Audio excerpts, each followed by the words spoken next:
Assalamualaikum, anda sedang menonton Sekilas Fakta 17 Oktober bersama saya, Kemilia Nur Azlan.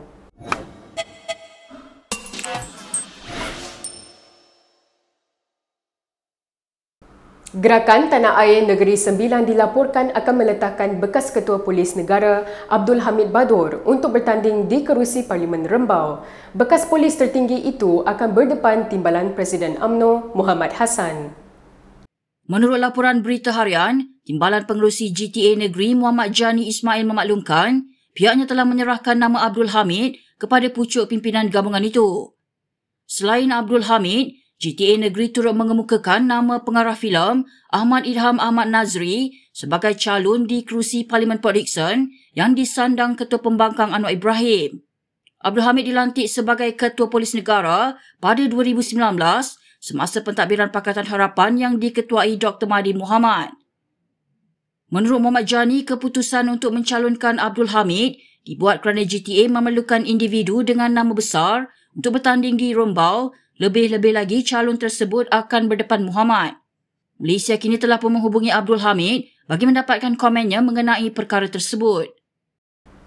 Kerusi Parlimen Gerik dijangka menyaksikan pertembungan antara dua pemimpin muda UMNO dan DAP pada PRU 15. Menurut sumber, Ketua Pemuda UMNO Ashraf Wajdi Dusuki hampir pasti menjadi calon BN bagi kerusi majoriti Melayu itu.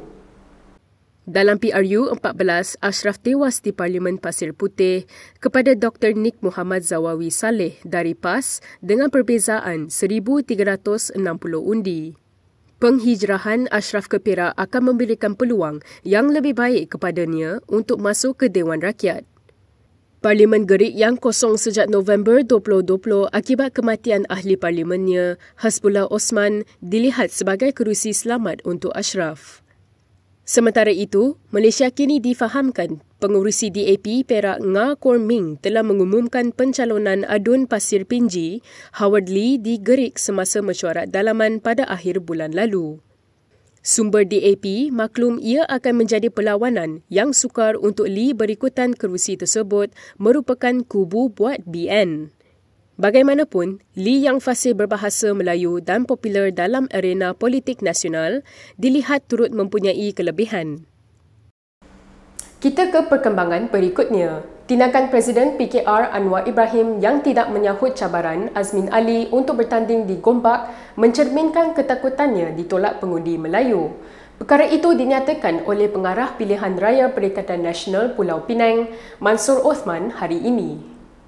Mansur yang juga bekas pemimpin PKR berkata, Anwar yang pada mulanya berhasrat ingin mengajar pengkhianat parti itu pada PRU ke-15 bertukar nada susulan cabaran daripada Azmin. Menurutnya apabila bekas timbalan Presiden PKR itu mencabar Anwar atau mana-mana ahli keluarganya untuk bertanding di Gombak, Anwar cuba mengelak menjawab perkara tersebut. Mansur turut mempersoalkan adakah ini contoh keberanian dan kualiti seorang pemimpin yang kononnya calon Perdana Menteri Pakatan Harapan. Mansur yang merupakan penyandang ahli Parlimen Nibong Tebal mendakwa Anwar takut kalah di Gombak kerana kerusi itu merangkumi 75% pengundi Melayu. Tambahnya Anwar dan PKR menghabiskan masa 2,5 tahun sejak kejatuhan PH untuk menyerang Azmin dan bekas pemimpin parti itu dan bukannya menjelaskan rancangan PH untuk rakyat. Pada 11 Oktober lalu, pengerusi PH Selangor Amiruddin Syari memaklumkan gabungan itu akan meletakkan calon baru di Parlimen Gombak dan Ampang yang disandang seorang lagi bekas pemimpin PKR Zuraida Kamaruddin. Sementara itu, Menteri Besar Selangor Amiruddin Syari menempelak Azmin bahawa negeri itu lebih teruk di bawah teraju pentadbirannya. Sebaliknya, Amiruddin berkata negeri itu menjadi lebih baik selepas Azmin meninggalkan pejabat Menteri Besar pada 2018. Naib Presiden PKR itu dalam ciapannya di Twitter berkongsi infografik data Jabatan Perangkaan bagi menyokong kenyataannya itu. Infografik tersebut menunjukkan sumbangan Selangor kepada keluaran dalam negara kasar KDNK negara meningkat daripada 23.7% pada 2018 kepada 24.8% pada 2021. Dalam ciapan lain dia berkata dakwaan Azmin itu tidak berasas. Semalam Azmin dipetik sebagai berkata, prestasi Selangor merosot selepas dia meninggalkan jawatan Menteri Besar pada 2018.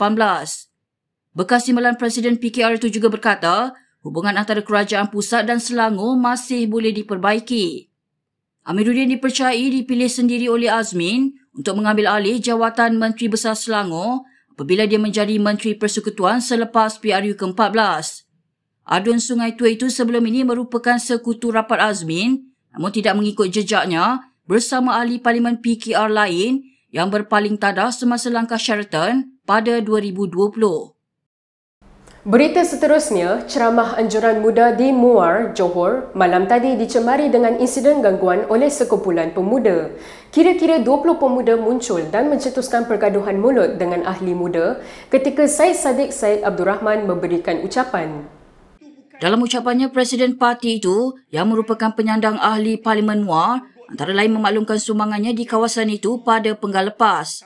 Ini menyebabkan seorang daripada kumpulan itu berulang kali melaungkan penipu dan penyokong muda membalasnya dengan menyuruh mereka balik.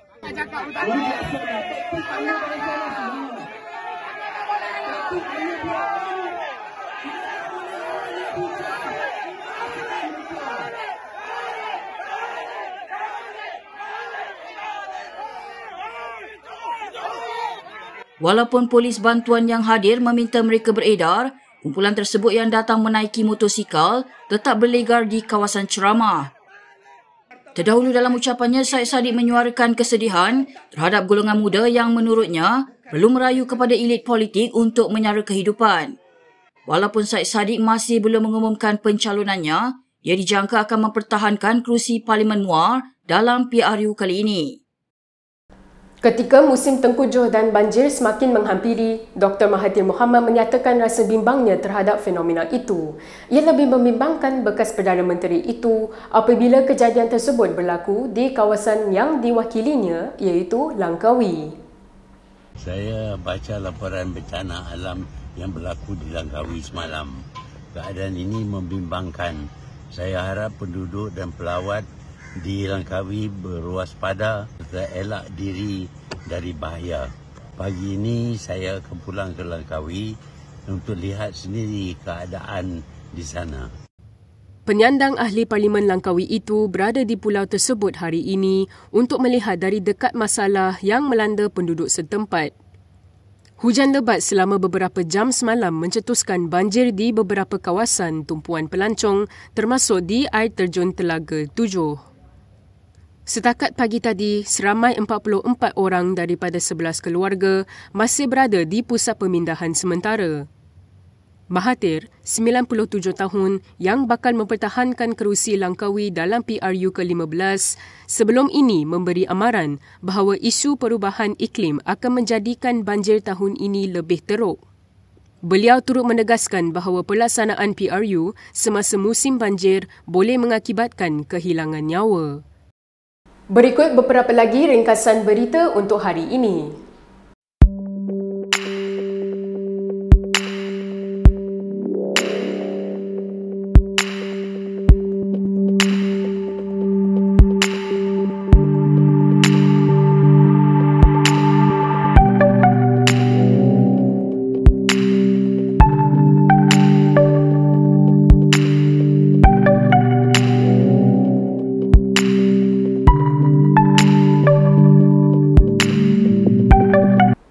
Sekian sahaja daripada saya, Kemilia Nur Azlan untuk Sekilas Fakta. Untuk lebih banyak berita, anda boleh melayari kinitv.com. Anda juga boleh mengikuti kami di Instagram, Twitter, YouTube dan Facebook. Salam hormat dan jumpa lagi.